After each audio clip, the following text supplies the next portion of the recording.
walk every morning. Basically, can have breakfast for free. Got this cherry tree here with a little sign on the tree for, enjoy some fruit while walking by, but don't take them all. But just cherries all over the tree. I got some for my pocket, my walk. And then the next tree over, got an apple tree.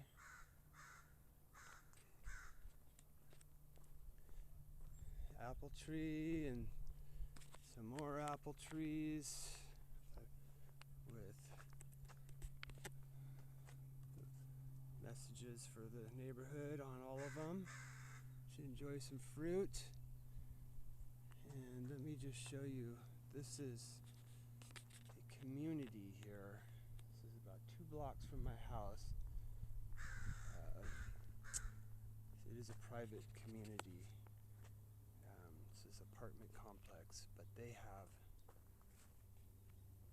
this huge garden. I wonder if I can just, hopefully I won't get in trouble. I just want to show people their garden real quick. And they have the most amazing garden, their community. It's just so beautiful. And it is like I said, a private community. So I don't want to walk any further in. I just wanted to take some quick pictures of their garden and just how amazing it is. I mean, they have just everything growing here, and it's just shows you what you can do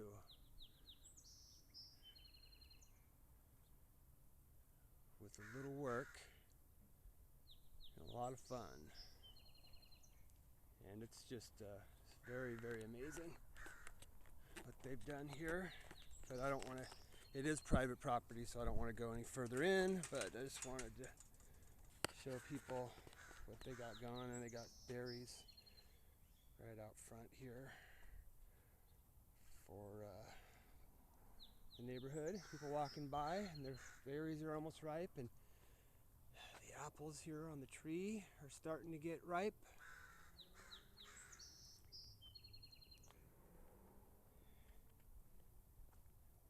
So, let's see. It's called, show you some more of the berries here.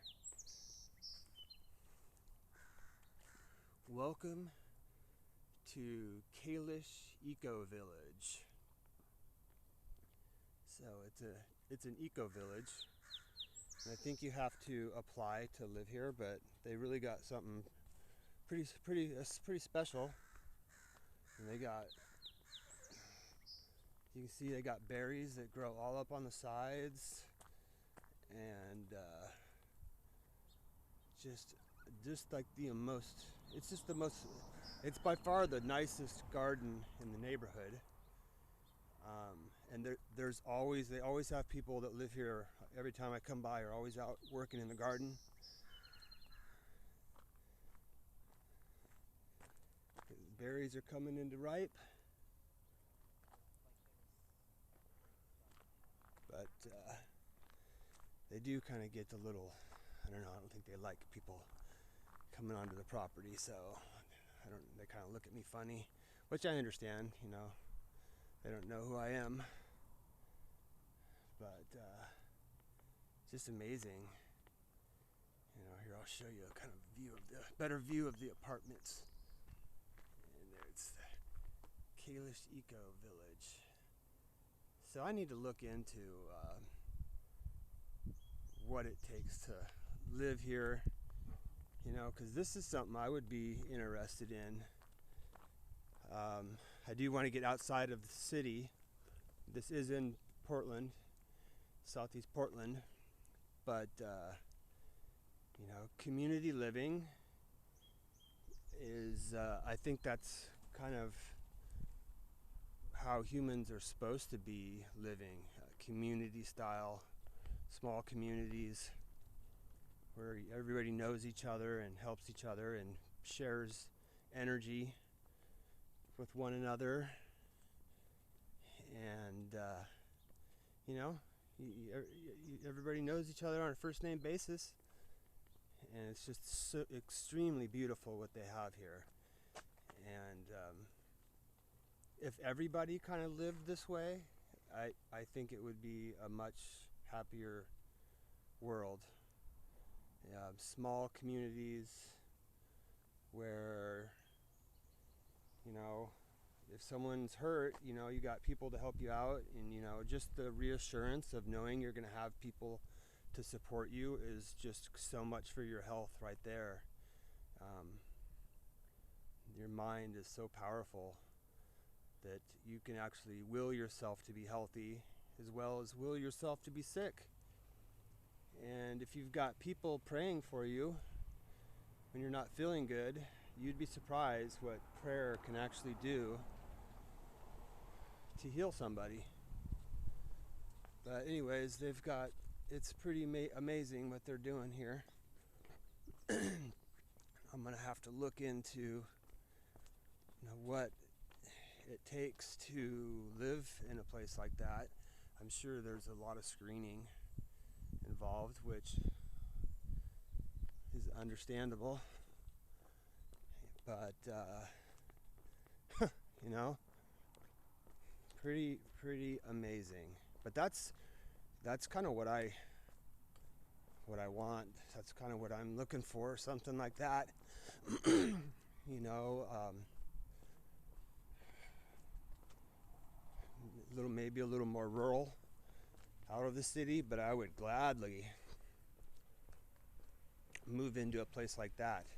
So I don't know how many apartments are in that, how many units are in that apartment complex, but you've got to figure, you know, I don't see any vacancies, so, you know, it's a decent sized apartment complex, so there's probably, I don't know, 50 units maybe more. So it's a decent sized community that lives there. And that garden is year round. They do have things, you know, obviously in the winter there's only certain things they can have growing, but I do see them out there in the winter harvesting certain types of leaves, and mostly it looks like they're working on their compost in the off months. But I think it's probably extremely healing just to have your hands in the soil. You know, we're electrical beings, and to be grounded to the earth is, you know, kind of how we're supposed to be. And you'd be surprised, like, you know, we now in today's age we wear tennis shoes everywhere we go with rubber soles, and so we're not grounded to the earth. And you know, you can find all kinds of stuff online about grounding, taking your shoes off, you know, like relieving inflammation just by, you know, standing barefoot in the grass. Or, you know, if you can't take your shoes off, you can put your hands on a tree and that'll ground you. And there's all kinds of stuff about you can buy for like your bed, where you can have wires, cables going out your window, grounding into the soil, and then coming up and the wires running through your bed so that you're sleeping grounded. And I've heard how people will, you know, sleep better. You know, it could be some placebo effect there, but you know, there's definitely something to it. I know when I have my shoes off and I'm at the park or anywhere, you immediately, I mean, you kind of think, oh, I just feel better because, your shoes are off and your feet are exposed in the cool air, and, but there's something else to it.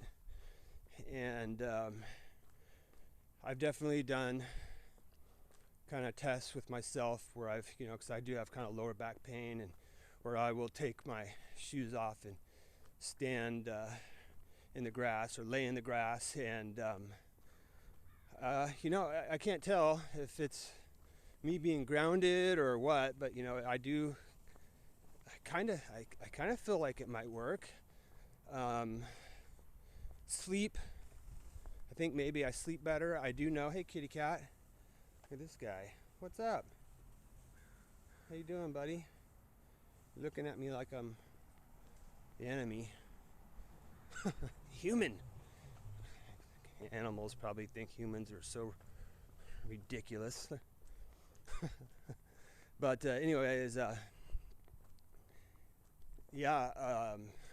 grounding and inflammation and sleep, and I know, like, I hadn't been sleeping very well the last couple nights, and it's been sunny out, and so I was in the sun a lot yesterday. And last night, I didn't go to sleep until like midnight, but I had a lot of energy. I didn't feel like, it wasn't like I was really tired and laying in bed with the lights off and couldn't sleep. I was up doing things, taking care of the house, and just my own personal health and stuff like that. And I was online for a while doing some research, and I didn't feel groggy and mind fog like I did the previous 2 nights. And I think that might have to do with the fact that I was in the sun all day. Well, not all day, but direct sunlight for about an hour, which, depending on your skin, is a really good indication of like how long you should be in the sun. The whole idea of, they tell you, oh, the sun is bad for you, stay out of the sun, it's going to give you cancer. That's a lie. Anything in excess is bad for you. Too much oxygen can be bad for you. So sure, too much sun, but sunscreen is what gives you cancer. Look into sunscreen and all the nanotechnology that's put into sunscreen. But I'm pretty fair skinned. I get tan really easy. I'm German Norwegian, so I 20-30 minutes, like if I was to lay out like on each side, is good enough. And I did yesterday. I went to Lowers Park, got done with everything. It was around 2:30. Went to Lowers Park. I took the shirt off and shoes and socks, and pulled up my shorts and laid in the sun on each side for about 30 minutes. And it was almost too long. I got a little pink last night, and then today it's already turning tan. And and it's so depending on your skin type, these fucking chemtrails, man. Unbelievable. Just painting the friggin' sky. It's very sad. When the whole coronavirus shit first broke out, the skies were the bluest I had seen since I was a kid. And I'd noticed that there was no chemtrails. There was no planes zigzagging across the skies. They had stopped. I don't know if the pilots, maybe they were too scared, thinking they were going to get the coronavirus or what, but they had stopped. And so for about 2-3 weeks, and of course, people were like, oh, look how, even the people dead asleep were noticing how blue the skies were. And of course it's because, there's no traffic, everyone's staying home. And so, you know, there's no smog, and that's why the skies are so blue. It's just laughable. I mean, of course that's, you know, would be a factor, but no. I mean, look up in your sky. You know, if you live in America especially, I mean, it's you always see, you know, chemtrails, and people will say, oh, these are just contrails, you know, vapor. And it's like, no, I'm sorry, vapor does not, it dissipates extremely fast. It does not stay and form these lines that will hold, you know, for 30 minutes to an hour and then slowly spread out across the entire sky. That's just, this is, you know, these are chemicals, you know, heavy metals, barium, strontium, magnesium, aluminum, you know, and I have different ideas on what the chemtrails are all about. I believe they're used for many things, you know, geoengineering the weather, obviously to make us sick, and they want heavy metals in our body for some reason because they're in all of our foods, they're in our medications, they're in our vaccines, and you know, I believe, you know, this has to do with a lot with frequency.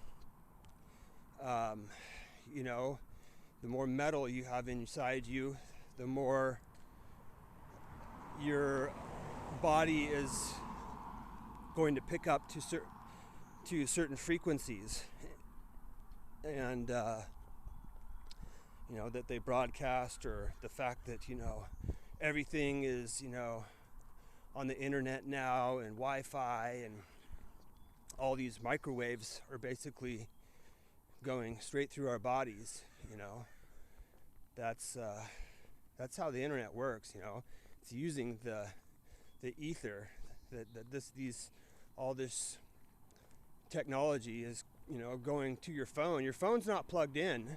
How do you think it's getting there? It's receiving these microwaves, and they don't go around your body.